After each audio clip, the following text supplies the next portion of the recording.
একের পর এক বাম কংগ্রেস ও তৃণমূল কংগ্রেসের মিম পার্টিতে যোগদান করলে প্রায় 150 পরিবার। ঘটনাটি ঘটেছে ভগবানগোলা 2 নম্বর ব্লকের রানীতলা থানার অন্তর্গত চকশরণপুর এলাকায়। মিম পার্টির ব্লক সভাপতি আমিরুলের নেতৃত্বে আনুষ্ঠানিকভাবে প্রায় 150 জন কর্মী ও তাদের পরিবার বাম কংগ্রেস ও তৃণমূল কংগ্রেসের মিম পার্টির পতাকা হাতে তুলে নেন। নতুন যোগদানকারীদের দাবি, দীর্ঘদিন ধরে তারা বঞ্চিত উপেক্ষিত ছিলেন। উন্নয়ন ও জনস্বার্থী রাজনীতির আশায় তারা মিম পার্টির ওপর আস্থা রাখছেন। এই যোগদানের ফলে ভগবানগোলা এলাকায় মিম পার্টির সংগঠন আরো শক্তিশালী হলো বলে রাজনৈতিক মহলের মত। এই ঘটনাকে কেন্দ্র করে মুর্শিদাবাদ জেলার রাজনীতিতে নতুন সমীকরণ তৈরি হতে চলেছে বলে মনে করছে রাজনৈতিক বিশেষজ্ঞরা। তবে এই বিষয়ে সরাসরি চলে যাব রানীতলা থেকে আমাদের প্রতিনিধি বাপি রয়েছে। বাপি, বিস্তারিত জানো। ফের আবারও রাজনৈতিক মহলে ভাঙন, প্রায় 150 জন কর্মী যোগদান করলো। এই বিষয়ে কি জানতে পারছো? হ্যাঁ দেখো পূজা, একেবারে তাই। যে ছবি কিন্তু সরাসরি দেখতে পাচ্ছ, ফের আবারও রাজনৈতিক মহলে ভাঙন দেখা মিলল। মুর্শিদাবাদ জেলার ভগবানগোলা 2 নম্বর ব্লকের রানীতলা থানার চকশরণপুর এলাকায় প্রায় বাম কংগ্রেস ও তৃণমূল ছেড়ে প্রায় 150 জন কর্মী মিম পার্টিতে যোগদান করেন। আর এই যোগদান কর্মসূচিতে উপচে পড়া ভিড় আমাদের ক্যামেরায় কিন্তু বন্দী হয় এবং পাশাপাশি যে সাধারণ মানুষ বার্তা দেন। ভগবানগোলা 2 নম্বর ব্লকের ব্লক সভাপতি আমিরুলের নেতৃত্বে প্রায় 150 জন কর্মী মিম পার্টিতে যোগদান করেন।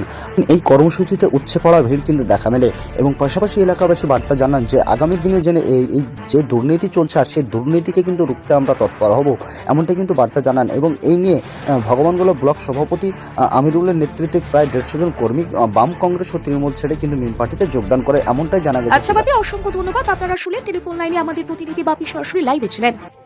100 থেকে 150 পরিবার আমরা সকলে মিলে স্বইচ্ছায় মিম পার্টিতে জয়েন করলাম। আমরা টিএমসি করতাম। টিএমসি স্বৈরাচারী শাসন থেকে বাঁচতে এই পথকে আমরা মেনে নিলাম, এই মিম পার্টি। আচ্ছা, তাহলে এটা কোন জায়গা? এটা চকসরলপুর। আর আপনার নাম? আমার নাম মোহাম্মদ সাদ্দাম হোসেন। আমরা 100 থেকে 150 পরিবার আমরা এই মিম পার্টিতে যোগদান করেছি। পার্টি থেকে আগে সব কোন দল করতেন?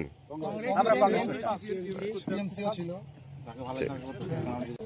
আজকে আমাদের মিম পার্টির যোগদান সভা ছিল ভগবানগোলা ব্লক 2 এ চকশরণপুর থেকে 150টি পরিবার আজকে আমাদের পার্টিতে যোগদান করেছেন এবং 100টি পরিবার তৃণমূল কংগ্রেস থেকে এবং 50টি পরিবার সিপিএম এবং কংগ্রেস থেকে আজকে আমাদের যোগদান করেছেন। 26-এর নির্বাচন আপনারা কিভাবে দেখছেন? 26-এর নির্বাচন খুব ভালো হবে। আমাদের জেওপি পার্টির সঙ্গে আপাতত অফিসিয়ালি জোট হয়েছে। আশা করছি অন্যান্য দলগুলোর সঙ্গে আমাদের রাজ্য নেতৃত্ব যোগাযোগ করছেন এবং আশা করছি আমাদের জোট হবে এবং 62 নম্বর বিধানসভা থেকে আমাদের প্রার্থী হবে ইনশাআল্লাহ। আপাতত সেরকম কোনো নেই, এটা রাজ্য নেতৃত্ব ঠিক করবেন। আমার নাম আমিরুল ইসলাম, ভগবানগোলা AIMI এর ব্লক 2 প্রেসিডেন্ট।